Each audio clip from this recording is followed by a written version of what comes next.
خبرهای مهم از جهان و تاجیکستان را در نشر نوبتی برنامه اخباری آزادی گرد آوردیم. درود بیننده عزیز، من مومین احمدی با همکارانم از پراگ و دوشنبه در 15 دقیقه خبر و گزارش را خلاصه میکنیم. امروز 24 سپتامبر است. مهمترین نکات برنامه: سخنگوی دپارتمنت دولتی آمریکا میگوید دونالد ترامپ از منبر سازمان ملل متحد با پیام صلح به اهل عالم مراجعت کرد. مهمترین پیام پرزیدنت ترامپ این بود که او رئیس جمهور صلح است و آمریکا خواهان صلح است. پلیس روسیه توی مهاجران را خراب کرد. مهاجران از مراسم خرسندی دست پشتی هم به اداره پلیس برده شدند. زبیدالله رازق دانشمند فقه و عضو زندانی حزب ممنوع نهضت اسلامی تاجیکستان در سن 83 سالگی در محبس درگذشت. در شهر نیویورک در مباحثه‌های مجمع کلی سازمان ملل متحد دیروز پرزیدنت تاجیکستان امامعلی رحمان از خطرهای گرمشوی اقلیم یاری به مردم افغانستان موقعش به نزاع غزه صحبت کرد. رهبر تاجیکستان از جمله از تاثیر آفتباری تا رفت گرم شدن اقلیم و آب شدن بیش از 1300 پیریخ تاجیکستان چون مشکلات خیلی جدی یادآور شد. رحمان اینچنین به ضرورت تطبیق تکنولوژی‌های رقمی و در دوشنبه تأسیس دادن مرکز منطقوی ذهنی صنعی را پیشنهاد نمود تا در مقابله با تهدیدهای نوی امنیتی بخصوص جنایت‌های کیبری مساعدت کند. رهبر تاجیکستان اینچنین به موضوع فلسطین رو آورد و گفت صلح پایدار در خاورمیانه تنها در اساس تطبیق قطعنامه‌های سازمان ملل و فرمول دو دولت امکان پذیر است. او با آتشبس استوار در غزه دعوت نمود. اینچنین رحمان در رابطه با افغانستان همسایه گفت تاجیکستان آماده است در روند تامین صلح و ثبات و رشد اجتماعی و اقتصادی در افغانستان سهمگذار باشد. این در حالی است که تا حال رسما حکومت طالبان را اعتراف نکرده خواستار ایجاد حکومت فراگیر از گروه و قوم‌های مختلف ساکن این کشور میباشد. روز 23 سپتامبر در مجمع کل اینچنین رهبران دیگر کشورهای آسیای مرکزی، ترکیه و دولت‌های دیگر سخنرانی کردند، ولی توجه بیشتری بین المللی و مطبوعات را سخنرانی پرزیدنت ایالات متحده آمریکا دونالد ترامپ به خود جلب کرد. این نخستین شرکت پرزیدنت دونالد ترامپ در مجمع کل در دوره دوم رهبریش در ایالات متحده آمریکا می باشد. دیروز همکار ما خیرامان بقازاده با الیزابت استیکنی یک سخنگوی دپارتمنت دولتی در این باره هم صحبت شد. سلام بینندگان ارجمند رادیوی آزادی. در قرارگاه سازمان ملل متحد در شهر نیویورک جلسه مجمع کل شروع شد و در روز اول آن روز 23 سپتامبر پرزیدنت ایالات متحده آمریکا دونالد ترامپ سخنرانی نمود. اینچنین انتظار می رود که در دوام روز رهبران دیگر کشورهای جهان از جمله آسیای مرکزی هم سخنرانی می کنند. برای روشنی انداختن به این گفتگوزارها به ما از شهر نیویورک قرارگاه سازمان ملل متحد الیزابت استیکنی یک سخنگوی دپارتمنت دولتی همراه می شود که با او راجع به مهمترین نکات این گفتگوها صحبت می کنیم. سلام خانم استیکنی، به برنامه های بخش تاجیکی رادیو آزادی خوش آمدید. این نخستین شرکت پرزیدنت دونالد ترامپ در مجمع کل در دوره دوم رهبریش در ایالات متحده آمریکا می باشد. او درباره موفقیتش در پیشگیری از مهاجرت غیر قانونی، ختم 7 جنگ، ضرورت گرفتن پیشرو ایران از دستیابی به سلاح هسته‌ای، مشکل ختم جنگ در اوکراین گفت. به هر حال باز به نظر شما به کدام نکته گفتگوهای امروزه او باید توجه بیشتر روانه کرد و از گفتگوهای پیشین او این نوبت چی تفاوتی دارد؟ سلام بر شما و بر بینندگان محترم. بله، اینجا در شهر نیویورک هستیم برای هفته سطح عالی. این هفته اوج سیاست خارجی کشورها هست و ما بهترین دیپلمات‌های ما را به نیویورک می‌آوریم. همون طوری که شما گفتین امروز پرزیدنت ترامپ سخنرانی داشت و او بیشتر بر موضوع صلح تمرکز کرده. صلح یکی از اهداف و ارزش‌های دولت آمریکا هست و ما می‌خواهیم بیشتر بر این موضوع تمرکز کنیم و ما می‌خواهیم هم که سازمان ملل به اهداف اساسیش بازگردد و مهمترین هدف سازمان ملل متحد صلح است. سازشنامه‌های اخیر ایالات متحده آمریکا با قزاقستان و ازبکستان را دیروز دیدیم و به نظر می رسد آنها دلیل توجه مأموریت جناب ترامپ به آسیای مرکزی است. آیا نقشه های بیشتر از این هم در میان هست؟ نمی‌خواهم قبل از قهوه سفید در مورد جزئیات برنامه پرزیدنت ترامپ صحبت کنند، ولی به طور کلی پرزیدنت ترامپ خواهان روابط خوب با همه کشورهای دنیا هست و در پایان سخنرانیش او با یک دست باز به کشورهای دنیا صحبت کرده و به خصوص در مورد تاجیکستان ما از حاکمیت ملی، از تمامیت ارضی و ما از استقلال تاجیکستان حمایت میکنیم. آیا درباره تاجیکستان شما گفتید آیا پرزیدنت ترامپ مثلا نقشه سفر و همکاری نزدیکتر با کشورهای آسیای مرکزی را دارد یا مثلا به کدام از این کشورها مثلا تاجیکستان نیت دارد که سفر کند؟ بهتر است که کاخ سفید در مورد جزئیات برنامه پرزیدنت ترامپ صحبت کند، ولی به طور کلی میتونم بگویم که 3 دهه بعد از استقلال تاجیکستان ما در عرصه‌های مختلف و مهم همکاری میکنیم و ما میخواهیم در آینده هم به همکاری اقتصادی و امنیتی ما تقویت بدهیم. نقش مثلا افغانستان در این همکاری ها و نقش تاجیکستان در این لابلا چی است؟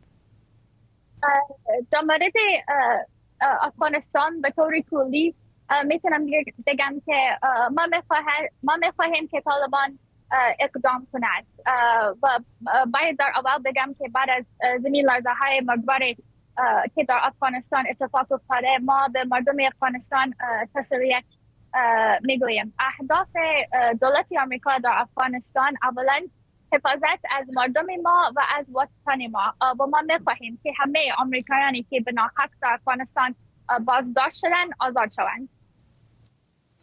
تشکر. الیزابت استیکنی از سخنگوی دپارتمنت دولتی بود که از قرارگاه سازمان ملل متحد در نیویورک به سوالهای رادیو آزادی پاسخ داد.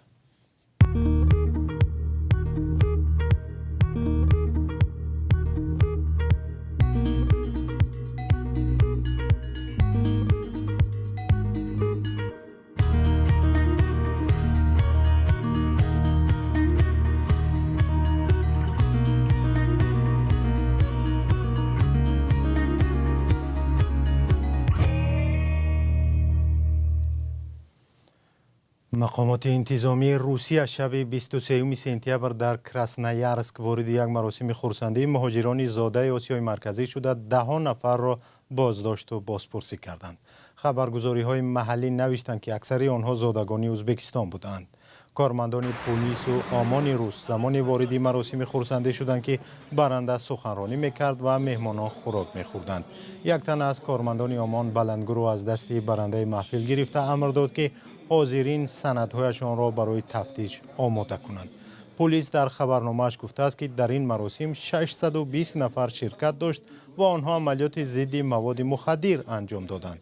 شیوه برخورد ماموران که با سگ و سلاح وارد محفل شادی شده آن را به هم زدند از جانب کاربران شبکه‌های اجتماعی سخت محکوم شده. این حادثه را سطح بلند بی‌رحمی و مهاجرستیزی در روسیه نامیدند.